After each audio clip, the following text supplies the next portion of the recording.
Ихэнх хүмүүс гар утсаараа зураг авах дуртай. Тийм учраас ихэнх хүмүүс утасны багтаамж дүүрчихлээгээд баахан зураг устгаад эргүүлээ дүүргээ эдлээдэг. Гэвч хідэн яг гой зураг бол за бараг цөө хэдэн л баг. Хэрвээ мэрэгжлийн зурагчин байвал бас өөр л байх л та. Ер нь тэгээд зураг авах гэдэг бол хувь хүний хувьд маш чухал амьдралын хэсэг юм аа. Үргэлж халаасандаа гар утас авч явдаг бидний хувьд зураг дармаар санагдц үедээ гяс гаргаж ирээд нүдэндээ харагдсан тэрхүү шаргал тэнгэрийн туяа эсвэл гадуур явахдаа харсан гайхалтай үзмжийн зургийг дардаг. Гэхдээ ягаад ч юм гар утсаар авсан зураг бол нэг л болж өгдөг. За ингээд магадгүй одоо өгч байгаа нийтэн зөвлөгөө л энэ байдлыг өөрчлөхөд тусалж магадгүй юм шүү.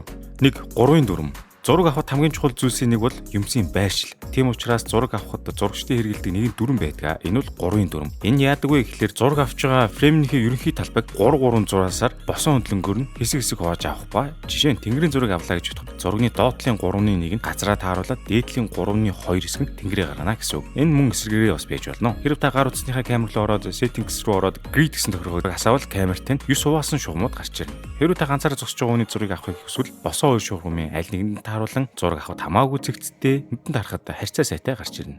2. Гэрэл.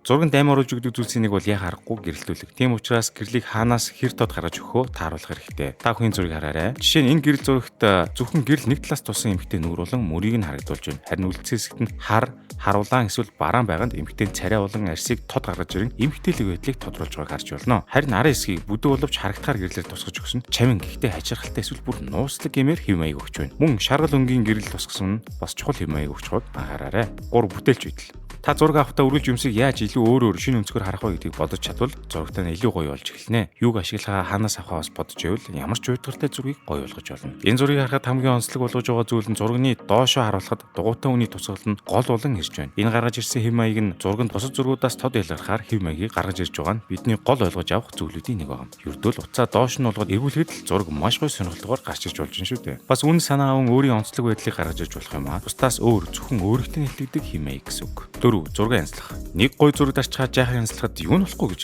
Гэхдээ юугаар янзлах вэ гэдэг нь чухал. Зүгээр Instagram хэрэглээд янзлуул жаахан болох болохоор Lightroom гэх апыг санал болгож байна. Энэ апд мөнгө төлж хэрэглэж болох ч мөнгө төлөхгүй хэрэглээд их зүйл хийж болно. За мэдээж компьютер дээр татахаар програм ч гэсэн байгаа. Гэрс өдрийн ялгарал, нэгтрал гээд олон зүйлийг янзж болох ба нэмээд хэлэхэд аппликейшны өөрийнх нь камерыг хэрэглүүл өөртөө нь арай дээр боломжууд гарч ирэх нь мэдээж хэрэг. Аппликейшныхаа edit руу ороод баруун доод хэсэгт нь байх камерын зурган дээр дараарай. 5. Хүлээцтэй адил. Зураг авахдаа утсаа шууд гаргаж ирээд олон зураг дарчхаад буцаагаа тэгнэ бас жаахан зураг авах онцгүй л дээ. Эхлээд авах гэж байгаа зүйлсээ сайн анзаараад авах тохиромжтой цагаа хүлээж яваад дарвал зурагч нь ядаж бодсонтэй чинь ойролцоо гарна. Бас нэмэгдээд өөрийн мэдрэмж болон ур чадвар сайжрах нь ойлгомжтой. Ер нь цаг гаргааг үзвэл яаж сайхан байх вэ дээ. 6. Зураг мэдрэх. Эцэц зураг гэдэг бол бидний одоо үедээ хадгалж авч үлдэж байгаа хэлбэр юм. Тийм учраас зураг авахдаа өөрийн сэтгэл хөдлөл зүрх сэтгэлээ зориулан тэр үеийн мэдрэн хамгийн сайхан бүтээлийг төрүүлэхийг хичээгээрэй. Дараа нь хараа суухад нулимс тэлзэгнээс суух юм билүү хэмэдлээ. Гадуур явахдаа зураг дармаа санагцсан үедээ энэхүү зөвлөмжүүдийг даган хамгийн сайхан үзмжүүдийг утсандаа хадгалан үлдэж чадна гэж найдаа.